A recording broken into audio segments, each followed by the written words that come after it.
I've spent a lot of time with major companies where I'm considered some kind of innovation expert, whatever that means. Like, is that an oxymoron? I don't know. Is that a contradiction in terms? Can you be an innovation expert? I don't know. But anyway, I get the phone call now from companies who want to know, why should my big company innovate? And I always tell them the same thing. It's because your company will die otherwise. And they get so offended. Like, we are a 100-year-old company with, we're the leader in our mind. I'm like, hey, listen, you called me. I'm just telling you what I think. And then I try to tell them stories about, a kid with a credit card, with $1,000 budget. I just saw him build a product that from the consumer's point of view is indistinguishable from your highly polished, multi-year generation, established product. And their first reaction is always the same. Well, we'll just buy that kid if his product is successful. And I'm like, you're not understanding the moral of the story. It's not that this one kid with a credit card can do this. Anyone with a credit card can rent the means of production and compete with you on a first-class basis in their market. And so you're not dealing with one potential competitor, but with thousands or millions. Are you really geared up for innovation at that pace? And that's usually when they hang up the phone and say, we're going to call a different expert to tell us what posters to put on the wall. We're looking for easy answers, not that kind of stuff. But I think that is what is so exciting about technology today. It's that, it's like putting Karl Marx on his head.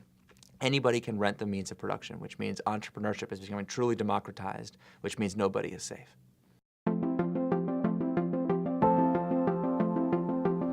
Most modern companies employ a management toolkit that's just about 100 years old. It's based primarily in planning and forecasting. It's about holding managers accountable to, did they execute the plan the way that they said they were going to execute the plan? And that presupposes that we're able to make accurate forecasts. Here's the problem. Where do accurate forecasts come from in the first place? They come from extrapolating from a long and stable operating history. So as long as you have a long and stable operating history and the future is going to be pretty much like the past, you can make accurate forecasts and therefore you can hold people accountable for hitting the forecast. But who really feels like the world is getting more and more stable every day? So what I try to do is teach companies, no matter how large, that it starts with accountability.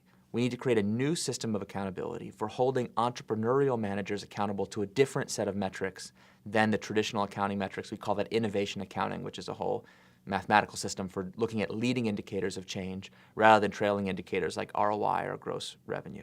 Innovation accounting says, let's find out right now today what those numbers really are in real life by doing what we call minimum viable product, or MVP.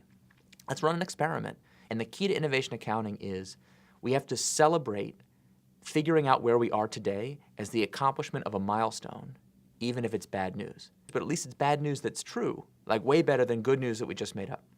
So anyway, you proceed from there in innovation accounting to then incrementally show that experiment by experiment, you can drive those input numbers, those leap of faith assumptions, towards the ideal in the business plan.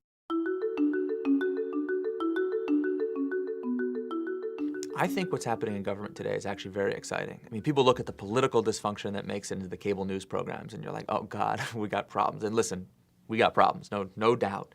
But behind the scenes, off the radar, not where people are willing to put the cameras, are really small but I think very hopeful signs that we are stumbling our way to a whole new form of governance that is much more about the government as a creator of platforms that allow citizens to solve their own problems. To me, one of the most precious commodities that government is hoarding at the moment is data. And we have an opportunity to turn that data into useful solutions if we're willing to open it up and allow citizens who ultimately paid for the collection of that data to have access to it. So this is not about revealing people's private secrets. Rather, it's about taking the data that's already being lawfully and legally collected and making programmatic access to that information available to everybody. And when you do that, you see incredible innovation start to open up, because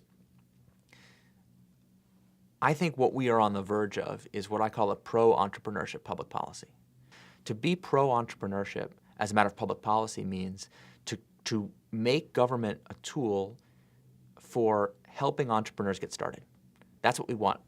Startups are experiments. So just like in a science lab, the more experiments you run, the more likely you are to create something great. So you got to ask yourself, what's going to make it more likely for someone to start a startup in the first place? Open data is one such thing. If you give people access to the tools of the information about what's happening in the world, you give them the opportunity to stumble on more novel solutions.